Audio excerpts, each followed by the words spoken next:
Ah, on nous bombarde! Ah!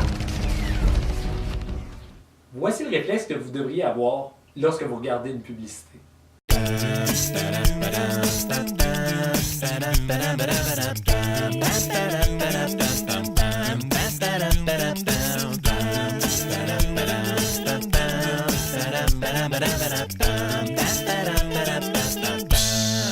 Chronique économique.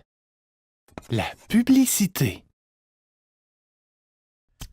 Dans les chroniques qui précèdent, on a parlé du temps, de l'argent, des besoins, des désirs, des dépenses impulsives. Les gens qui font de la publicité, ils connaissent tout ça. Et ils veulent l'utiliser contre vous. Le but d'une pub, c'est de vendre un produit. Pour ça, les compagnies vont faire appel à des stratégies marketing pour mettre leurs produits en valeur. Ma mère disait toujours, est-ce qu'on dit des mensonges ou des menteries? Aucun des deux. On dit la vérité. Pourtant, comme le dirait l'avocat véreux de l'émission Les Simpsons, il y a la vérité et la vérité. Et c'est visiblement cette dernière qui est utilisée par les agences de marketing. Utilisation de vedette. On utilise une personnalité publique pour dire qu'un produit est bon. Je vous donne un exemple. Un excellent joueur de hockey, Sidney Subban, il veut nous montrer qu'il y a des pneus qui sont bons, donc il descend une falaise glacée pour nous montrer comment ça break raide avec ces pneus-là. La vérité, c'est que ce joueur de hockey-là, il est pas du genre à changer ses pneus dans son garage pour sauver 60$. Probablement qu'il sait même pas c'est quoi un bon pneu. En contrepartie, quand tu te fais payer un demi-million pour dire que le pneu est bon, tu dis que le pneu est bon. Autre stratégie? Montrer un idéal qui n'a rien à voir avec le produit. Par exemple, la bière. Dans une annonce de bière, on nous montre essentiellement du monde trop cool qui font des parties sur le top de l'Everest. Pourtant, quand tu bois de la bière comme de l'eau limpide des Rocheuses, tu risques pas mal plus de ressembler à ça qu'à ça. Autre stratégie? Un autre exemple.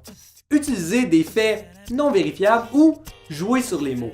Je vous donne l'exemple. Tu regardes la télé et tu vois une annonce d'un pick-up A qui dit « Le pick-up A est le plus éco-énergétique de sa catégorie ».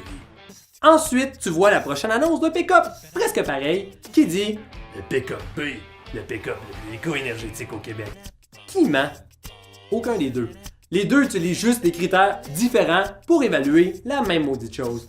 La seule chose qui est certaine, c'est qu'aucun de ces deux pick-up-là est éco-énergétique. Autre stratégie? Celle-là, c'est la pire. Prendre du vrai monde pour parler de ton produit.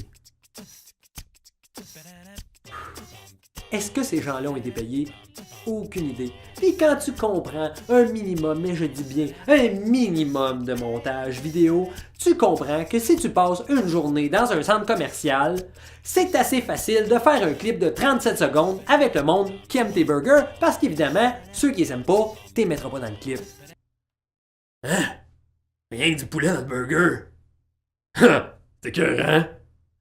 La prochaine fois que tu regardes une publicité, regarde-la en disant qu'il y a littéralement quelqu'un qui essaie de t'attaquer.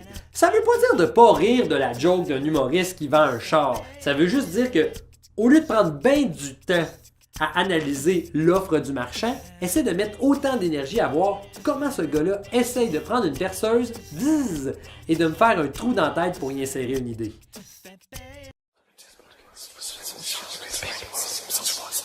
Si on exclut les subventions, les revenus publicitaires, c'est les seuls revenus d'un poste de télévision. Rappelle-toi donc que quand tu écoutes ton émission favorite, c'est pas ton émission qui est entrecoupée de publicité. Tu écoutes de la publicité qui est entrecoupée de ton émission favorite. Pensez-y bien. Ba-da-da.